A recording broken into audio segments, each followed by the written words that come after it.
मेरी प्यारी छात्राओं, उम्मीद है कि आप सब स्वस्थ होंगे।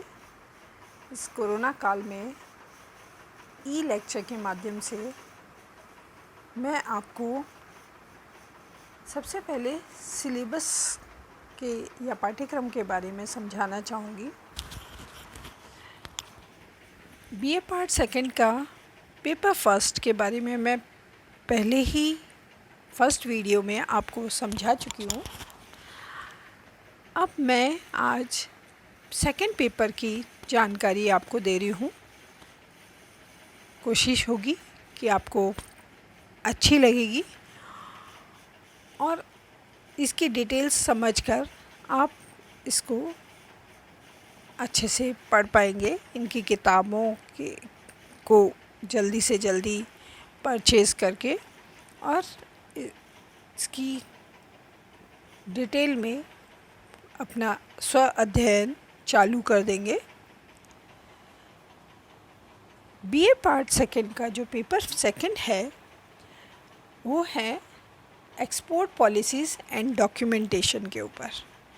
बहुत इम्पॉर्टेंट पेपर है क्योंकि जैसा कि आपको मालूम है ये एक वोकेशनल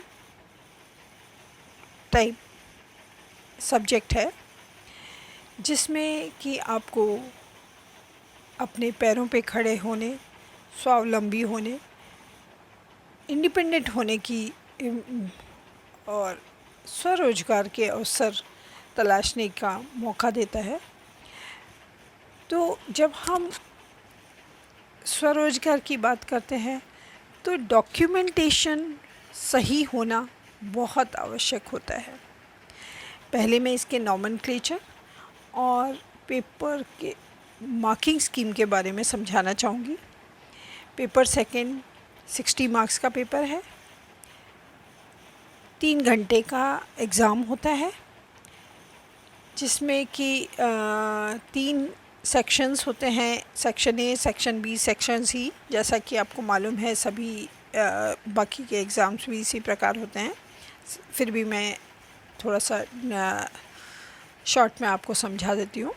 सेक्शन ए में एक कंपलसरी क्वेश्चन होता है जिसमें कि 10 पार्ट होते हैं। हर यूनिट में से 2 क्वेश्चंस होते हैं, शॉर्ट आंसर देने होते हैं 20 नंबर के और हर एक क्वेश्चन का आंसर आधा नंबर का होता है। सेक्शन बी में 10 क्वेश्चंस होते हैं, 2 क्वेश्चन हर एक यूनिट में से होता है। हर यूनिट में से एक क्वेश्चन का चयन करते हुए, एक प्रश्न का चयन करते हुए आपको टोटल 5 प्रश्नों के उत्तर देने होते हैं। 250 शब्द में की इसकी सीमा लिमिट है, सीमा है और 30 मार्क्स का ये सेक्शन होता है, यानी कि 6 मार्क्स प्रति प्रश्न के जवाब के मिलते हैं आपको, मैक्सिमम मार्क्स। फिर आते हैं सेक्शन सी पे। जैसा कि आपको मालूम है डिस्क्रिप्टिव टाइप आंसर देने होते हैं 500 शब्द में। 4 क्वेश्चंस होते हैं जिसमें से 2 आपको सेलेक्ट करने होते हैं।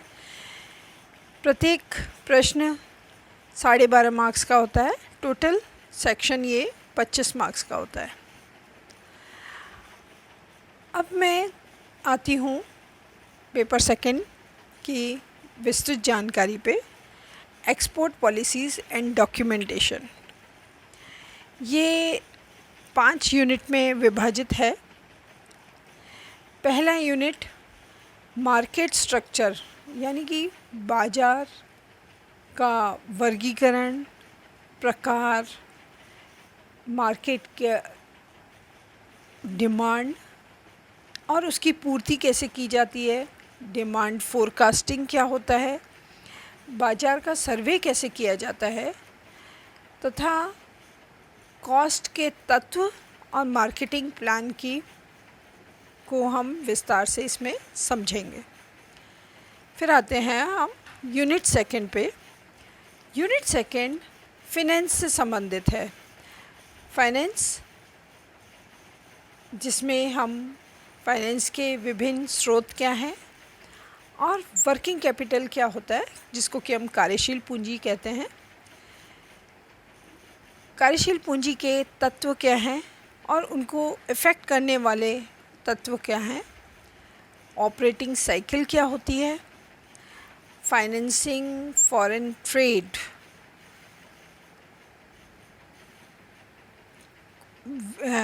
विदेशी बाजार या को हम कैसे फाइनेंस करते हैं, व्यापार को हम कैसे फाइनेंस करते हैं।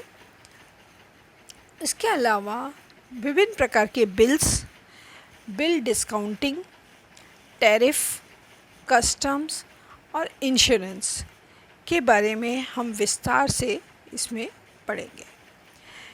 Unit 3 product planning and development पर है। Concept of product, consumer and industrial product, विभिन्न प्रकार के प्रोडक्ट्स के बारे में समझेंगे। प्रोडक्ट लाइफ साइकिल क्या होती है। फॉर्मल वेयर और कैजुअल वेयर में क्या अंतर होता है। Channel of distribution, wholesaler retailer के लिए किस प्रकार का चैनल ऑफ डिस्ट्रीब्यूशन का चयन किया जाता है। क्या तत्व हैं जो हमें डिस्ट्रीब्यूशन चैनल को सेलेक्ट करने में निर्धारित करने के लिए देखने होते हैं, ध्यान देने होते हैं। फिर है unit 4 brief study of ECGC, export credit and guarantee corporation. इसके बारे में हम विस्तार से पढ़ेंगे। और एक है Indian institute of packaging, IIP जिसको बोलते हैं, क्योंकि जब हमारा प्रोडक्ट तैयार हो जाता है तो पैकेजिंग भी उतनी ही इम्पॉर्टेंट होती है। तो इसका क्या रोल होता है, कैसे ये फंक्शन करते हैं ये इंस्टीट्यूट्स, इसके बारे में हम विस्तार से पढ़ेंगे। फिर आता है export promotion board, EPB, says, special economic zone तथा फेमा को हम समझेंगे कि इनका क्या रोल है एक्सपोर्ट मार्केटिंग में, अंतर्राष्ट्रीय विपणन में, तथा किस तरीके से इनकी सहायता से हम अंतर्राष्ट्रीय विपणन को समझ पाएँ, किस तरह से इनका फंक्शन क्या है। अंत में मैं यूनिट 5 पे आती हूँ कि एक्सपोर्ट इंपोर्ट प्रोसीजर क्या होता है, क्या प्रक्रिया है एक्सपोर्ट प्रोसीजर की, इंपोर्ट प्रोसीजर की, तथा एक्सपोर्ट इंपोर्ट पॉलिसीज़ क्या हैं। और आपको मालूम है हर 5 साल में पॉलिसीज़ चेंज हो जाती हैं या समय समय पर पॉलिसीज़ चेंज होती रहती हैं, तो उसमें किस तरह का बदलाव आता है। एक्सपोर्ट लाइसेंस क्या होता है, export house, export promotion schemes और मेजर्स क्या होते हैं भारत में। इसकी विस्तृत जानकारी हेतु कुछ सजेस्टेड रीडिंग के लिए बुक्स भी मेंशन हैं, आप इसमें से बुक्स रेफ़र कर सकते हैं तथा नोट्स भी आपको दिए जाएंगे, परंतु व्याख्याता की मौजूदगी ना होने के कारण ये पेपर मैं नहीं पढ़ाऊँगी, मैं पेपर फर्स्ट पढ़ाऊँगी, परंतु इसकी जानकारी देना आवश्यक था। नेक्स्ट वीडियो में मैं आपको पैटर्न मेकिंग और ड्रेस डिज़ाइनिंग जो हमारा प्रैक्टिकल है उसके बारे में विस्तार से समझाऊंगी तथा असाइनमेंट्स भी दूंगी। अतः आप इस वीडियो को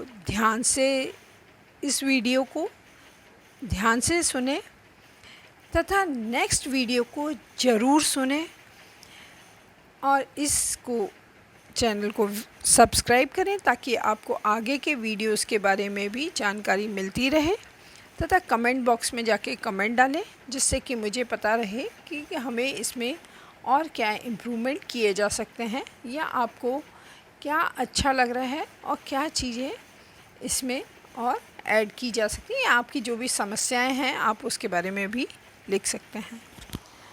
धन्यवाद।